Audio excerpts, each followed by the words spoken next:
আজিয়ে প্রভাতে রবির কর, কেমনে পশিল প্রাণের পর, কেমনে পশিল গুহার আধারে প্রভাত পাখির গান। না জানি কেন রে এতদিন পরে জাগিয়া উঠিল প্রাণ।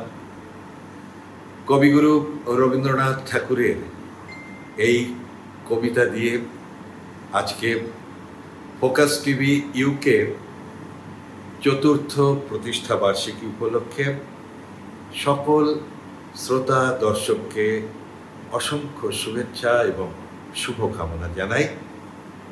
আমার খুব ভালো লাগছে যে এই ফোকাস টিভি ইউকের সাথে একবার অনলাইনে আমি অংশগ্রহণ করেছিলাম। আজকে যারা শ্রোতা দর্শক এবং যারা এই টেলিভিশন কর্মকাণ্ডের সাথে ফোকাস টিভির সাথে যুক্ত আছেন, তাদের সবাইকে আবারও অনেক অনেক শুভেচ্ছা এবং শুভকামনা জানাচ্ছি। আলোতে থাকুন, ফোকাসে থাকুন, হাত রাখুন প্রজন্মের হাতে।